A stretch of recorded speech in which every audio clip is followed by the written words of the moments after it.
Hi. This video is part of a build log series.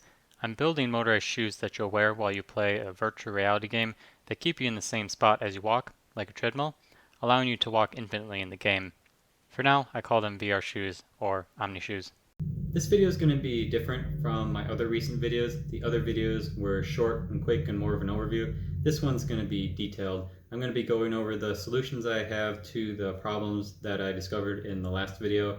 I'm going to really get detailed into the nitty-gritty and show all the little things that I had to consider to solve those problems. And if you like that sort of content, then keep watching. If you don't want to see that, then uh, don't keep watching. But let me know that what you guys like to see. Do you like to see the overviews, or do you want me to go into the nitty gritty and get really detailed? Because I'm looking at my YouTube analytics, and it seems like people like the overviews a lot more, according to my average view duration. Okay, let's get into it. So last time we saw that a sprocket broke. Specifically, this sprocket here, it broke right about in the middle here where it's weakest. I have an idea for how to make it stronger. I'm gonna go over that and walk you through this, through that solution step by step. So first I'll explain in a little bit more detail how this works right now. So we have this gear here and it's sitting on a bolt. And then I have this thing here, this hex thing called a standoff. And so when the gear spins, it spins the standoff and then that spins the sprocket. If the standoff wasn't there, it would just spin on the rod, and I would need to use something like set screws, so I need to grind a flat part on the shaft and then have a screw that screws into that shaft. But I don't like set screws. I've had lots of bad luck with them where the set screw it would get stripped, or the threads would get messed up, or I just couldn't grind a flat enough shaft on it. So I don't like using them. That's why I like using the standoff here, because it's much easier and I know it's gonna keep working. But and I also like keyways too. Those work well. The motor actually, the gear here actually uses a keyway. But I need to make this stronger. But there's not really enough room to add more material here. The main idea I have is to just add more material so that this thing won't break. It'll be stronger if there's more material right here, but I can't really make the standoff any smaller. There isn't much room here to make it any smaller at all, but I have a few ideas. So one is this bolt is 5/16, about 8 millimeters. I could go down to a 1/4 of an inch bolt, and that should be fine. It should be able to handle any stresses or loads that are on it. So if I go down to a smaller bolt, I can make the standoff smaller, which means I can increase the material a little bit. But really, the difference between 5/16 and a 1/4 of an inch is only about a 1/16.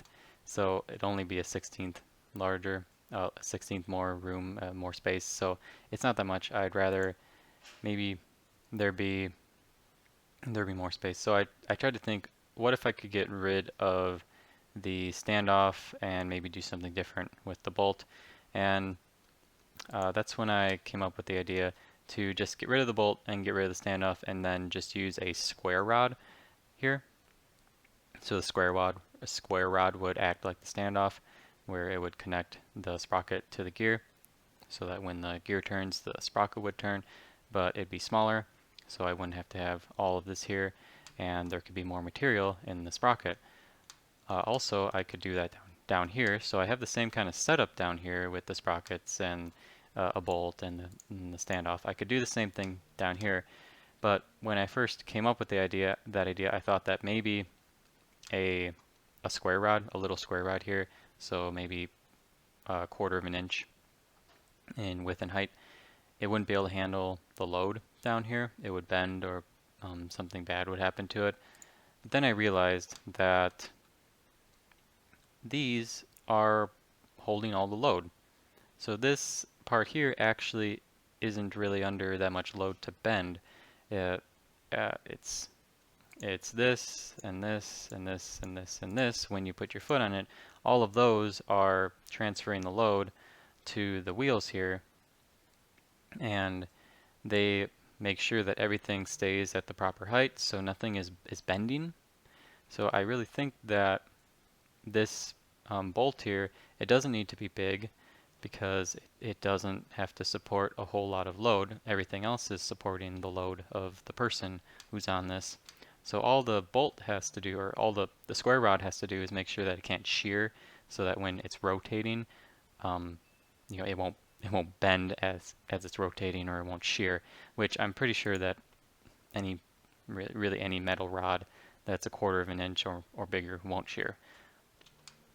Okay, so all of that said, the idea is to just use a square rod here instead of the standoff and the bolt. And I'm going to make that change now. Here's the updated design. So I have the rod here that I talked about, except that it's actually a 1/8 of an inch by a 1/4 of an inch. I quickly found out that a 1/4 of an inch by a 1/4 of an inch, so a square rod, won't work because I'm using 8mm bearings, and you can see if both sides were this length, it wouldn't fit in the 8mm hole. So I'm just going to use a bar. I think it should hold up just fine. You can see the bars going through the gear and the sprocket, so when the gear turns, the sprocket will turn. Okay, and then there are these end caps here, and I will hide everything except the end caps. Okay, so here's the end cap. You can see that the bar will slide in and then be stopped, so it can't come out this side. You can see that stopped here. So the bar can't eventually just slide out the end here. There'll be no wiggle room. You can see that there's a lip here. So if I make the bearing visible, okay, the bearing is visible. So the lip sits on this side of the bearing so that the end can't slide through in this direction. So the idea is the rod sits in there, can't slide out over here, and then on the other end it also can't slide out, and then the ends can't slide out either because they have that lip. Okay, and then to keep the sprocket and gear in place, I have some spacers that just fit over the rod, and they will just hold everything in place so that the sprocket and the gear, they can't slide along. The sprocket would be the thing that would slide along the rod. The gear here can't actually do that because of the way the teeth are shaped. They self-lock. That's how that top works. The bottom is very similar, so I updated the sprockets on the bottom too. Here we are, same bar, fits through, and then there are spacers, same end piece here, by the way, too. There are spacers here to hold everything in place. Same concept. And that's that. I also added spacers between all the different pieces on the row, like I talked about in the last video, to see if instead of using a threaded rod to hold everything in place, I could use just spacers so that nothing will be misaligned. We'll see if that works. These spacers are just so thin that I'm going to swap them out. Well, I'm going to swap out the nozzle on my 3D printer for a much smaller one because there's not much room there at all, as you can see. But the smallest nozzle I have should be able to print that just fine. We'll see how it comes out, see if they're really weak and fragile. If they are, then I'm not going to use them. I'm going to have to use a smaller nozzle on the end pieces here too, because there is just a tiny gap between this corner and the edge of the circle here. So I need my smallest nozzle to fill in that gap. I also added some spacers here. So this piece, it's just a spacer to lift the motor mount up a little bit. I have similar ones over here. That's so that I can properly tension the chain. It's a little bit loose, so I'm just going to raise the whole gearbox up a little bit to pull on the chain a bit more so that it's not as loose.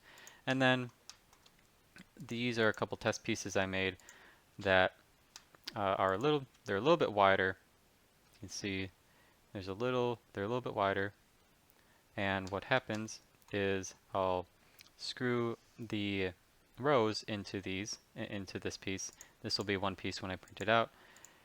And the holes are spread a little bit so that this chain will be pulled.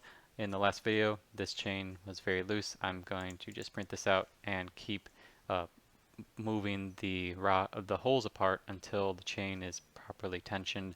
Then I know the exact distance that I need to use for the big platform here. That is it for all the little changes I made. A lot of thinking goes into every little piece of this. I don't show all the details normally, but in this video I wanted to show just some of the details that go into making some of these parts. If you enjoyed the video, leave a like and subscribe, and I'll see you next time.